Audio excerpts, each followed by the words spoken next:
তবে তাহলে কারেন্ট লায়াবিলিটিসটা কত বেরোচ্ছে? কারেন্ট লায়াবিলিটিসটা বেরোচ্ছে হচ্ছে 16,000 টাকা। তাহলে কারেন্ট লায়াবিলিটিস চলে আসছে 16,000 টাকা। তাহলে এখান থেকে কারেন্ট অ্যাসেটস তো চলে আসবে। এবার তোমার কারেন্ট লায়াবিলিটিস যখন বেরিয়ে গেল, যে কোনো জায়গায় পুট করো তাহলে তোমার কারেন্ট অ্যাসেটস চলে আসবে। আমাকে বের করতেই বলেছে কারেন্ট অ্যাসেটস এর কারেন্ট লায়াবিলিটিস। কারেন্ট লায়াবিলিটিস পেয়ে গেলাম 16,000 টাকা। 16,000 টাকা পেয়ে গেলাম কারেন্ট লায়াবিলিটিস। এবারে কারেন্ট লায়াবিলিটিস এর ভ্যালুটা এখানে বসিয়ে দিলাম। তাহলে যে কোনো একটা জায়গায় বসিয়ে দিলে হয়ে যাবে। ধরো আমি এখানে যদি বসিয়ে দিই কারেন্ট লায়াবিলিটিস এর ভ্যালুটা, এখানে যদি বসিয়ে দিই তাহলে কারেন্ট অ্যাসেটস ইকুয়াল টু দিয়ে কারেন্ট লায়াবিলিটিস এর ভ্যালু হচ্ছে 16,000 টাকা। তাহলে 2 ইন্টু রুপিস 16,000, তাহলে কত হচ্ছে? রুপিস 32,000 প্লাস রুপিস 24,000, তাহলে কত হচ্ছে? রুপিস 56,000। ঠিক আছে, তাহলে আমার এখানে কারেন্ট অ্যাসেটস আর কারেন্ট লায়াবিলিটিস এর ভ্যালুটা আমি পেয়ে গেলাম। কারেন্ট অ্যাসেটস হচ্ছে 56,000 টাকা আর কারেন্ট লায়াবিলিটিস হচ্ছে 16,000 টাকা। ঠিক আছে, তাহলে এইরকম ভাবে বের করতে হবে, খুব ইজি, খুব কঠিন কিছু নেই। তাহলে এইভাবে আমাদের শর্ট কোয়েশ্চেন যদি থাকে, শর্ট কোয়েশ্চেন এখানে 4 নম্বরের কোয়েশ্চেন থাকতে পারে, বা এখানে 2 নাম্বার মানে এমসিকিউ টাইপ কোয়েশ্চেন গুলো আসতে পারে, তখন কিন্তু এরকম আসবে কোয়েশ্চেন গুলো বের করতে হবে। খুব ইন্টারেস্টিং। ঠিক আছে, এই দুটো বেরিয়ে গেল। তাহলে তোমার অ্যান্সারটা এভাবে লিখবে, এটা অ্যান্সার।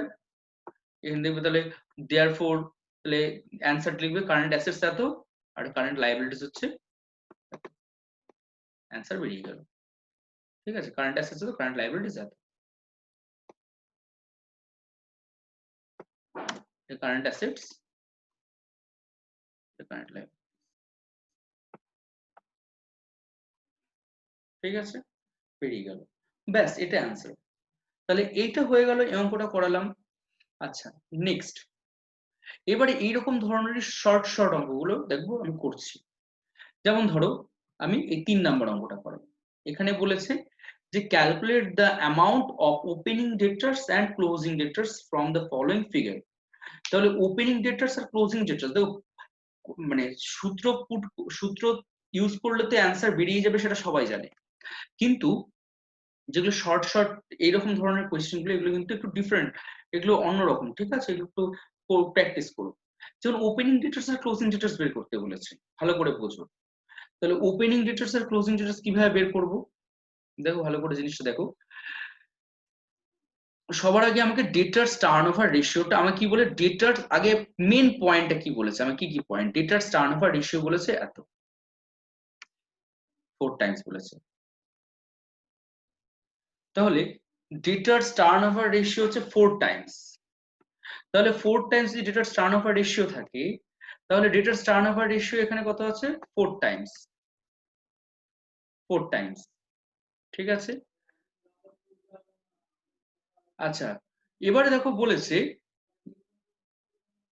ডেটার্স টার্নওভার রেশিও বলেছে 4 Times, cost of goods sold বলে দিয়েছে, কস্ট অফ গুডস সোল্ড বলে দিয়েছে। তাহলে কস্ট অফ গুডস সোল্ড কি কি করে পাবো? এই যে annual credit sales, annual credit sales যেটা আমরা দেখতে পাচ্ছি, এই অ্যানুয়াল ক্রেডিট সেলসে কিন্তু আমাদেরকে যে টোটাল সেলস যেটা আছে, total sales cost of goods sold এই বলে দিয়েছে, গ্রস প্রফিট রেশিও এত বলে দিয়েছে। তাহলে আমি ক্রেডিট সেলস কি করে পাবো? সেলস দেখো ভালো করে, এখানে কিন্তু প্রচুর কিছু জায়গাটার মধ্যে ঢুকে আছে, এইটুকুটার মধ্যে প্রচুর কিছু ঢুকে আছে, ভালো করে লক্ষ্য করে দেখো এইটুকুটার মধ্যে কি ঢুকে আছে, যে গ্রস প্রফিট রেশিও, দেখো কত কিছু ঢুকে আছে, একটু ভালো করে জিনিসটা লক্ষ্য করে দেখো। দেখো তাহলে আমি এটা লিখলাম, তাহলে কস্ট অফ গুডস সোল্ড, তাহলে আমাকে সবার আগে ক্রেডিট, তাহলে অ্যানুয়াল ক্রেডিট সেলস মানে কি, টোটাল সেলস থেকে ক্যাশ সেলসটা বাদ দিলে অ্যানুয়াল ক্রেডিট সেলস বেরিয়ে আসবে। তাহলে টোটাল সেলস কত? দেখো এখানে কস্ট অফ গুডস সোল্ড বলেছে 6,40,000 টাকা, তাহলে গ্রস প্রফিট রেশিও 20%। তাহলে আমার এখানে একটু আগে দেখলাম যে total total sales, total sales, sales, ঠিক আছে, যে আমরা একটু আগে দেখলাম একটা উদাহরণ লিখলাম যে কস্ট অফ গুডস সোল্ড মানে কি, একটা যে কথা একটু আগে লিখলাম যে কস্ট অফ গুডস সোল্ড মানে কি, কস্ট অফ গুডস সোল্ড মানে হচ্ছে সেলস মাইনাস গ্রস প্রফিট।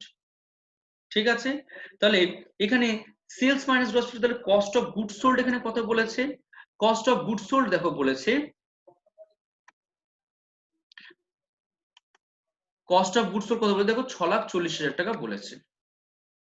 ঠিক আছে, 6,40,000 টাকা বলেছে। সেলস কত আছে আমরা সেলসটা জানি না, সেলসটা কত আছে, এবার সেলসটা কত আছে সেটা কিন্তু আমরা জানি না। ঠিক আছে, আর এখানে গ্রস প্রফিট কত, গ্রস প্রফিট হচ্ছে 20%। 20% কিসের উপর বলেছে কি, 20% কিসের উপর না বলে দেবে আমরা ধরে নেবো এটা যে gross profit on sales, sales এর উপর 20% করতে হবে। এবার তাহলে সেলস এর উপর যে 20% করি, ধরো আমাকে এরকম করে একটা ছক বানিয়ে নিতে হবে, একটু যদি ছকটা সাইড করে রাফ ছক বানিয়ে নাও খুব ভালো হয়। দেখো কিভাবে রাফ ছক বানাতে হবে, এরকম করে ছোট একটা রাফ ছক বানিয়ে নেবে। ঠিক আছে, কি রাফ ছক বানাবে, যে লেট লেট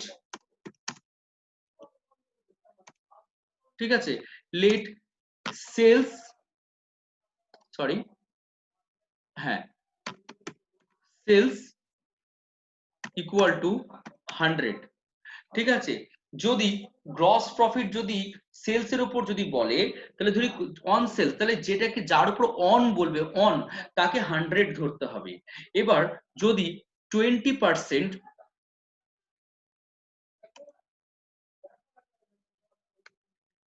20% যদি সেলস এর উপর ধরতে হয়, যদি আমার গ্রস প্রফিটটা যদি 20% হয়, সরি গ্রস প্রফিট যদি 20% সেলস এর উপর, তাহলে এখানে ধরতে হবে 20। তাহলে আমার তাহলে কস্ট প্রাইস ক্রয় মূল্য কত, তাহলে আমার ক্রয় মূল্য হচ্ছে 80। ভালো করে জিনিসটা বোঝো, তাহলে আমি 80 টাকায়, তাহলে আমার যখন বলবো অন সেলস, সেলস কে ধরতে হবে 100, এবার তার উপর 20% প্রফিট করেছি, তাহলে 80 টাকা হচ্ছে কস্ট প্রাইস। তাহলে 80 টাকার জিনিস 20 টাকা লাভে 100 টাকায় বেচে, যার উপর অন বলবে তাকে ধরে নেবো 100। তাহলে এখানে 6,40,000 টাকা যেখানে বলেছে, তাহলে গ্রস প্রফিটটা কিভাবে বের করতে হবে, গ্রস প্রফিটটা 20% অন সেলস, তাহলে গ্রস প্রফিট হচ্ছে 20% অন সেলস। তাহলে এই লাইনটা যদি আমি আরেকবার রিপিট করি, এই লাইনটা একবার রিপিট করি, তাহলে 6,40,000 জিজ্ঞাসা ছিল কি, আমি সেলস এর উপর কোনো ভ্যালুটা জানি না, সেলস এর ভ্যালুটা জানি না আমি।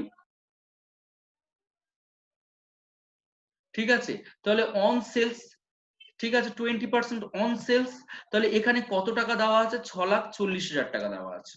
তাহলে এখানে 6,40,000 টাকা লিখবো, ইন্টু তোমাদের শিখিয়েছিলাম কার উপর 20% বলেছে, সেলস এর উপর 20% বলেছে, কিন্তু আমার এখানে এই যে 6,40,000 টাকা যে আমরা দেখতে পাচ্ছি, এই অ্যামাউন্টটা আমার কিসের অ্যামাউন্ট, এটা হচ্ছে কস্ট অফ গুডস সোল্ড এর অ্যামাউন্ট। ঠিক আছে, তাহলে 6,40,000 টাকা cost of goods sold amount, আমার কস্ট ভ্যালু কত, ভালো করে লক্ষ্য করে 80 টাকা করে আছে।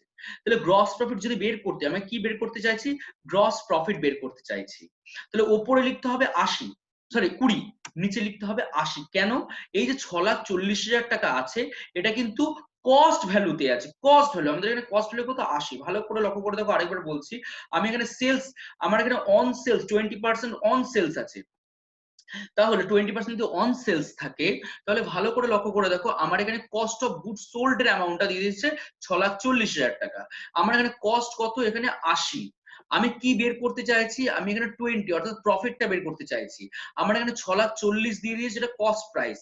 ঠিক আছে, সেলস আমাকে 100, সেলস আমার কিন্তু কিছু নেই, এখানে কিছু বলেনি, তাহলে এই যে 20/100 কেন করলাম না, 20/100 কেন করলাম না, কারণ 6,40,000 যেহেতু কস্ট প্রাইস, এটা কিন্তু সেলিং প্রাইস না, তাই 20/100 করলাম না। যদি এখানে সেলিং প্রাইস দেওয়া হতো তাহলে কিন্তু 20/100 করতাম, যদি 6,40,000 যদি সেলস বলে দিত তাহলে 20/100 করতাম। ঠিক আছে, তাহলে এবার দেখো, তাহলে এবার কি হবে, 6,40,000, তাহলে 6,40,000 ডিভাইড বাই করে, তাহলে এখানে 1,60,000 টাকা হবে। ঠিক আছে, 1,60,000 টাকা হবে। ঠিক আছে, তাহলে 1,60,000 টাকা হলো, তাহলে আমার 1,60,000 টাকা কি বেরোলো, 1,60,000 টাকা বেরোলো হচ্ছে আমার, 1,60,000 টাকা বেরোলো হচ্ছে আমার গ্রস প্রফিট। ওকে, সরি, আমি 1,60,000 হচ্ছে গ্রস প্রফিট। ঠিক আছে, তাহলে আমার 1,60,000 হচ্ছে গ্রস প্রফিট বেরোলো। তাহলে সেলস কত বেরোবে? সেলস এটাকে যোগ করলে বেরিয়ে চলে আসবে। তাহলে সেলস হচ্ছে 1,60,000 টাকা প্লাস 6,40,000, তাহলে কত হচ্ছে? 8,00,000 টাকা। ঠিক আছে, এটা সেলস বেরিয়ে চলে আসলো। এটা হচ্ছে টোটাল সেলস, মাইন্ড ইট, এটা হচ্ছে টোটাল সেলস বেরিয়ে আসলো। আমাদের কিন্তু অঙ্কটা অনেক ক্রিটিক্যালি আছে, দেখো টোটাল সেলস। এবার টোটাল সেলস বেরিয়ে আসলো, আমার তাহলে এইটুকুটা পয়েন্ট থেকে এত কিছু বের করতে শিখলাম। এইটুকুটা থেকে আমি সেলসটা আসলাম, সেলস মানে এই সেলস এর মধ্যে কি ঢুকে আছে? Cash sales plus credit sales, total sales এটা। তাহলে এইটুকুটা ইনফরমেশন থেকে সেলস নিয়ে আসলাম। ঠিক আছে, এবারে ভালো করে দেখো, এবারে দেখো বলেছে যে cash sales 33% of credit sales. তাহলে আমরা জানি, একটু দেখো এই জায়গাটা একটু লক্ষ্য করে দেখো, আমরা জানি যে অ্যানুয়াল ক্রেডিট সেলস বা আমরা জানি যে এটা একটা শুনে নাও ভালো করে। আমরা জানি যে টোটাল সেলস, মোট বিক্রয় ইকুয়াল টু হচ্ছে annual credit sales minus cash sales. ঠিক আছে, তাহলে এখানে আমার ভালো করে লক্ষ্য করে দেখো, এখানে আমার টোটাল সেলস কত বলে দিয়েছে? এখানে আমার টোটাল সেলস বলে দিয়েছে 8,00,000 টাকা আমি বের করে ফেলেছি। টোটাল সেলস আমি 8,00,000 টাকা বের করে ফেলেছি। ঠিক আছে, 8,00,000 টাকা বেরিয়ে গেছে। তাহলে আমি কি চাই? আলটিমেটলি অ্যানুয়াল ক্রেডিট সেলস চাই। সেটা কিভাবে বের করব? এবার annual credit sales minus cash sales কাকে বলবো? ক্যাশ সেলসটা হচ্ছে যে 33 অন ক্রেডিট সেলস, মানে 33% অফ ক্রেডিট সেলস। তাহলে ক্রেডিট সেলস কে যদি আমি যদি তাহলে ক্রেডিট সেলস 33%, তাহলে অ্যানুয়াল ক্যাশ সেলস হচ্ছে ক্রেডিট সেলস এর 33%। ঠিক আছে, ঠিক আছে, তাহলে এখানে দেখো, তাহলে কি হচ্ছে জিনিসটা? 33% মানে এটাকে একবারে কিভাবে ক্যালকুলেট করব? এটা দেখো কিভাবে ক্যালকুলেট করতে হয় 33%টা, এটা তোমরা হয়তো অনেকেই জানো। কিভাবে করব দেখে নাও। যে 33% আছে, এটা কিভাবে করব? তাহলে নিচে 3 আছে, উপরে 33 পূর্ণ 1 এর 3, তাহলে 33 ইন্টু 3 করলে কত হয়? 99 প্লাস 1, তাহলে 100/3%। পার্সেন্ট মানে কি? নিচে 100, তাহলে কাটাকাটি করলে হবে হচ্ছে 1/3। তাহলে পরের লাইনে হচ্ছে এটাকে 1/3, কাটাকাটি করলে 1/3 হয়। ঠিক আছে, তাহলে ইন্টু 1/3 অফ ক্রেডিট সেলস। ঠিক আছে, তাহলে অ্যানুয়াল ক্রেডিট সেলস মাইনাস 1, তাহলে 1/3, এইটাকে একটু ছোট করে দিচ্ছি, তাহলে 1/3। ঠিক আছে, 1/3। তাহলে 1 থেকে 1/3 বাদ দিলে কত হয়? 2/3 হয়। এখানে ধরো 1 থেকে 1/3 বাদ দিলে কত? 2/3 হয়। তাহলে পরের লাইনটা কি লিখবো? 2/3 অ্যানুয়াল ক্রেডিট সেলস বাদ দিলাম, ক্যালকুলেশন করলে কি হবে? নিচে ক্রস মাল্টিপ্লিকেশন হবে। ঠিক আছে, ক্রস মাল্টিপ্লিকেশন হতে কত যাবে? যে 3/2 চলে যাবে। তাহলে annual credit sales equal to rupees 80,000 into 3/2। ঠিক আছে, কাটাকাটি করলে কত হচ্ছে? রুপিস,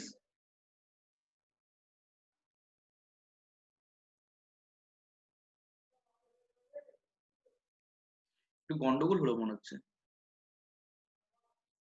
দেখো তাহলে এখানে total sales equal to annual sales plus cash sales হবে। এখানে আমি একটু সিলি মিস্টেক হয়ে গেছিল, এখানে প্লাস হবে। ঠিক আছে, এখানে প্লাস হবে। তাহলে এইগুলো হয়ে গেল। তাহলে এবার 1 + 1/3 করলে কত হয় এখানে? তাহলে 4/3, তাই তো? 4/3 হয়। এবার তাহলে এখানে কত হবে 3/4 হয়ে যাবে।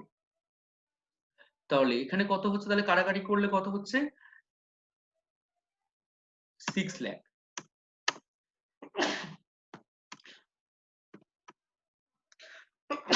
তাহলে 6 লাখ চলে আসছে, ঠিক আছে। তাহলে অ্যানুয়াল ক্রেডিট সেলস চলে আসছে 6 লাখ। তাহলে এখানে অ্যানুয়াল ক্রেডিট সেলস, তাহলে আমি যদি ওপরে এখানে যদি তাহলে অ্যানুয়াল ক্রেডিট সেলস 6 লাখ চলে আসলো, তাহলে এখানে যদি 6 লাখ লিখি, 6 লাখ লিখলাম। এবারে তাহলে তাহলে এখান থেকে আমি চলে আসলো তোমার ক্রেডিট সেলস চলে আসলো, তাহলে এইটুকুটা পয়েন্ট কমপ্লিট হয়ে গেল। তাহলে ওপরে পুরোটা হয়ে গেছে মোটামুটি। কিন্তু এবার কি আছে, যে closing debtors were 20,000 more than debtors at the beginning। তাহলে ডেটার্স, তাহলে এখানে কি হবে, যে ওপেনিং ডেটার্স, তাহলে অ্যাকাউন্ট রিসিভেবলটা কি হবে, অ্যাকাউন্ট রিসিভেবলটা এখানে এটা করতে বলেনি কিছু, তাহলে এটা বলেনি করতে।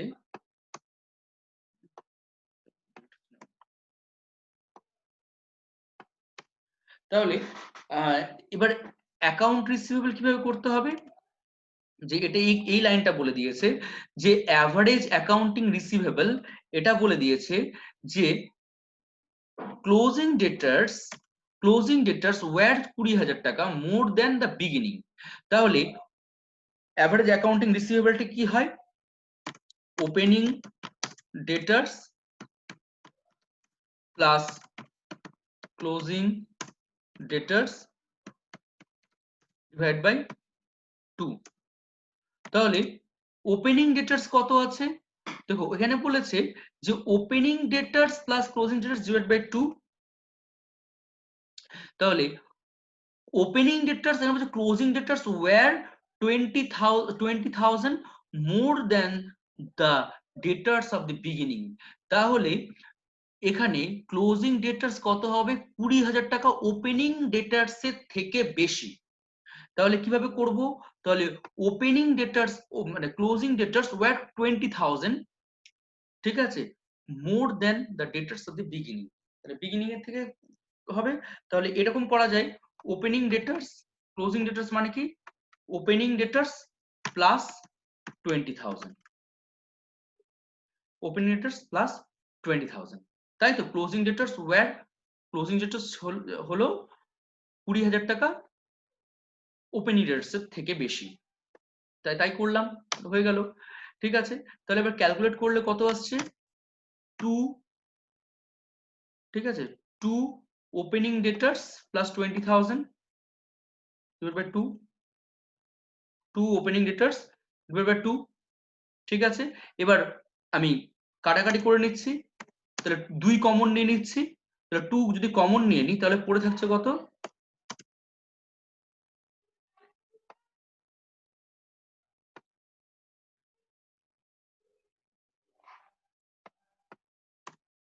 তাহলে এখানে 10,000 চলে গেল, ঠিক আছে। তাহলে এখানে কত হচ্ছে, ওপেনিং ডেটার্স প্লাস 10,000, এটা বেরিয়ে চলে আসলো, ওপেনিং ডেটার্স প্লাস 10,000। তাহলে ওপেনিং ডেটার্স প্লাস 10,000 চলে আসলো, এটা কি average account receivable opening debtors plus 10,000, ঠিক আছে। তাহলে দেখো, তাহলে তাহলে দেখো এখানে অ্যাভারেজ অ্যাকাউন্ট রিসিভেবল বলতে তাহলে বসলো কত, তাহলে এইটা ওপেনিং ডেটার্স প্লাস 10,000 টা চলে আসলো, ওপেনিং ডেটার্স প্লাস রুপিস 10,000 টা চলে আসলো, ঠিক আছে। এবার তাহলে ক্রস মাল্টিপ্লিকেশন যদি করি, এবার ক্রস মাল্টিপ্লিকেশন যদি করে নিচে, তাহলে কি হবে, তাহলে 4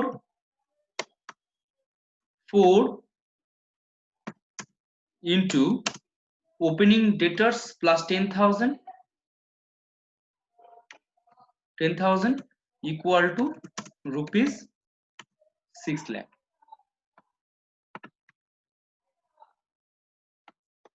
ঠিক আছে, 6 লাখ। তাহলে এবার তাহলে এটা কত হচ্ছে, এটা ব্র্যাকেটের মধ্যে রাখতে হবে, এটা ব্র্যাকেটের মধ্যে রাখতে হবে, কত হচ্ছে, তাহলে তাহলে এটা তাহলে কত হচ্ছে 4 into opening ডেটার্স 4 opening debtors plus 40,000, তাহলে এটা হচ্ছে 4 ওপেনিং ডেটার্স প্লাস 40,000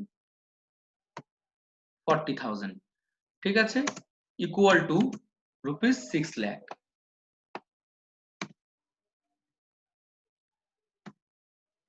ঠিক আছে, 6 লাখ।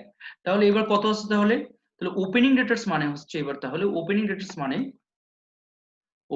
মানে হচ্ছে তাহলে রুপিস 6 লাখ থেকে রুপিস 6 লাখ থেকে 40,000 টাকা মাইনাস হবে, রুপিস 6 লাখ থেকে 40,000 টাকা মাইনাস হবে। ঠিক আছে, মাইনাস 40,000। ঠিক আছে, ডিভাইড বাই 4। ঠিক আছে, তাহলে কত হচ্ছে রুপিস 1,40,000 টাকা। তাহলে ওপেনিং ডেটার্স বেরিয়ে চলে আসলো। তাহলে ক্লোজিং ডেটার্স তাহলে কত? ক্লোজিং ডেটার্স হচ্ছে তাহলে এখানে একটু আগে দেখলাম ওপেনিং ডেটার্স যা হবে তার থেকে ক্লোজিং ডেটার্সটা হচ্ছে 20,000 বেশি। ঠিক আছে, তাহলে ক্লোজিং ডেটার্স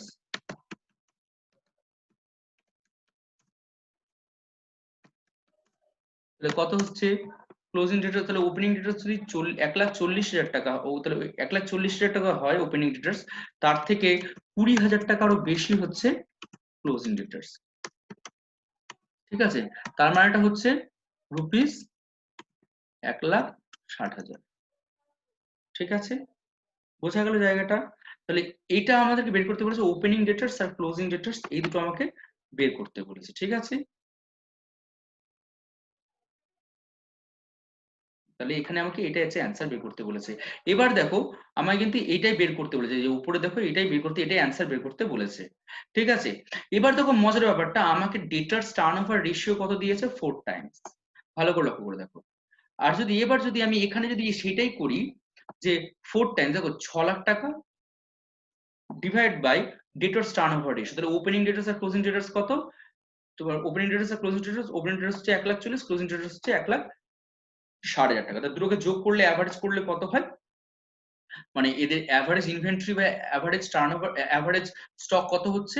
অ্যাভারেজ স্টকটা দেখো হচ্ছে 1.5 লাখ টাকা। কি করে? 1,40,000 divide by plus 1,60,000 divide by 2, তাহলে কত হচ্ছে? 1.5 লাখ টাকা।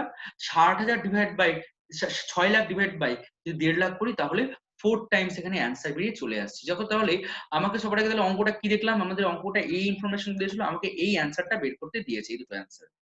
তো আমাদের এই অ্যান্সারটা সবার আগে আমাকে সেলসটা বের করলাম, অ্যানুয়াল ক্রেডিট সেলসটা বের করলাম।